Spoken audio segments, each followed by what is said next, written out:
There is a lot of exciting chess that has been played today. I really had to figure out which game I wanted to cover, but this was the game I decided to cover. I thought it was maybe the best game or most interesting game of the day. It was Wesley So playing Kirill Shevchenko at the Superbet Rapid and Blitz in Poland. This game is 25 minutes for each side with a 10-second increment. Wesley So has white, Shevchenko has black. Let us jump right in. Wesley So plays e4. C5, the Sicilian, knight f3, d6, and I'd love to see an open Sicilian with d4, but Wesley So plays bishop to b5, check the Moscow variation. But Shevchenko plays the knight to d7, which is the line black plays when they want a more unbalanced and sharper game in the Moscow. d4, cd4, and now queen d4, because this knight is no longer able to just play to c6 and attack the queen.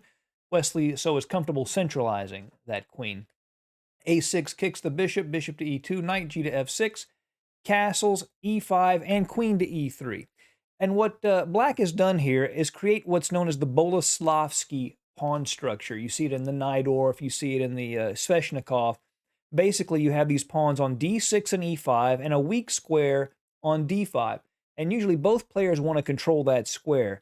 Black wants to control it so they can actually play d6, d5 at some point. White wants it under control so they can't, and also white would like to place a piece on that d5 square. Knight to c5, attacking e4 twice, knight to c3, defending it. Now knight to g4 hits the queen. Wesley So moves the queen to d2, and now the knight goes back, and Wesley So could play queen to e3, which would be an implicit offer of a draw by repetition, but instead he plays the move rook to d1, which is a novelty, and he's setting up this rook opposite black's queen, a very important idea.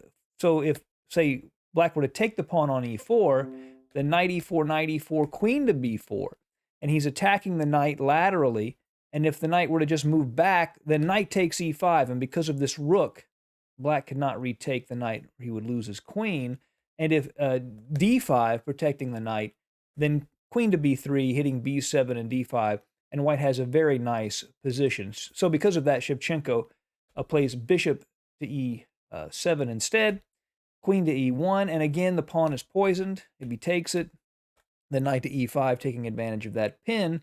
So after queen to e1, black plays queen to c7, getting out of that line of that rook that was causing so much annoyance.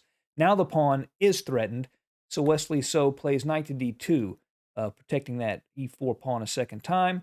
b5, threatening b4, kicking that knight away, leaving that pawn underdefended. So Wesley So himself plays b4, and that creates some sensitivity down this c file, and this knight on c3 is currently undefended.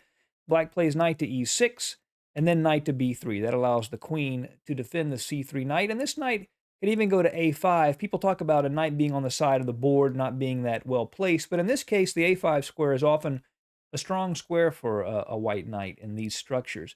Bishop to b7, attacking the e4 pawn. Knight to d5. So Wesley So jumps in. He deals with the threat to the e4 pawn this way. But after knight d5, e d5, he has changed the structure. White has a queenside pawn majority, even though his pawns are not very uniform. It is a queenside pawn majority, 4 versus 3. And black has this very nice kingside pawn majority. And in a perfect world, black would like to castle, play f5, and attack on the king side. The problem is that this knight on e6 is under immediate threat. He's got to deal with that, and that keeps him from playing the position smoothly. If he plays knight to d4, then just knight d4, e4, bishop to b2, and white is doing well in that case. He plays the move knight to f4, however, and after bishop takes, pawn takes, he's gotten the two bishops, but his king is still in the middle of the board, and that could be an issue.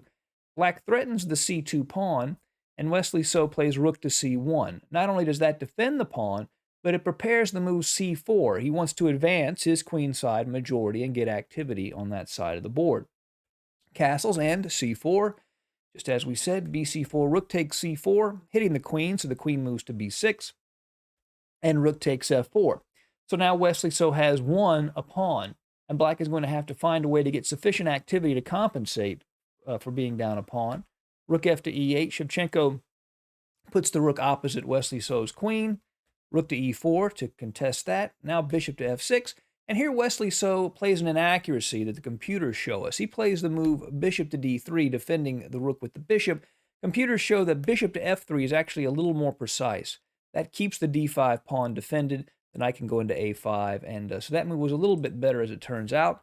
But bishop to d3 is played, king to f8, and then bishop to f1, getting that bishop out of the way.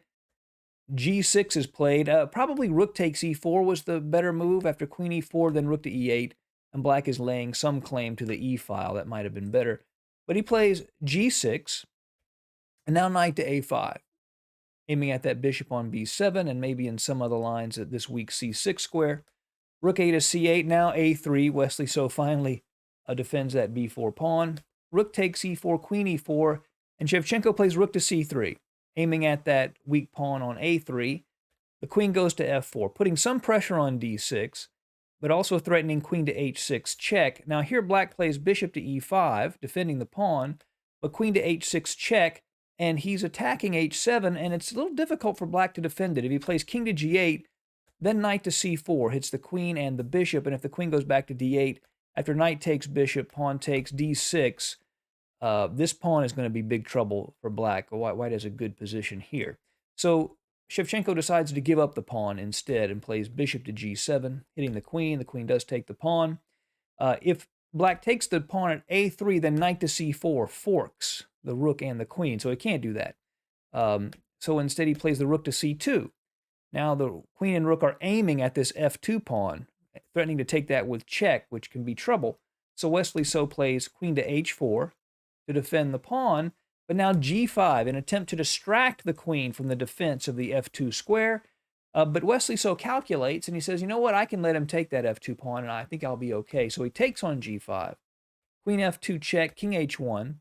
Obviously, the g2 pawn is defended twice, but bishop to d4 is played by black, threatening mate on the g1 square. That is pretty frightening. So bishop to d3 allows the rook at d1 to control the g1 square, so there is no mate.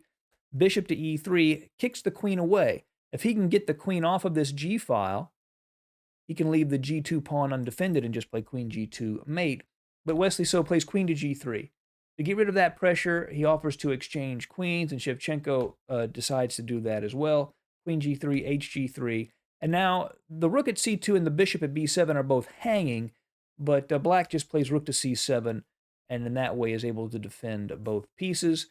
Wesley so had a nice line here, too. He could have played knight takes b7, and after rook b7, bishop takes, and then after rook a7, rook to d3. He's able to hit this bishop and defend the a3 pawn, and after, say, bishop b6, bishop c8. With these two queenside pawns, Wesley so would be winning. In this case, he plays the move bishop to f5, bishop moves to a8, g4, king to g7, and now bishop to e4. That defends the d5 pawn so that the rook on d1 can move away. The rook goes to c8, g3 is played. This will allow the king to enter into the play, but then rook comes back to c3, hitting the a3 pawn and controlling this third rank. King goes to h2, rook takes a3. Now knight to c4. It's the rook, it's the bishop, it's the pawn. But the rook goes to b3, counterattacking b4. Knight takes d6, rook takes b4. So in this position, knight to f5 check looks strong. I mean, attacking the king and the bishop. The problem is after king f8, knight takes, black will be able to retake the bishop on e4, and this is just an equal endgame. So instead, Wesley so plays the rook to f1.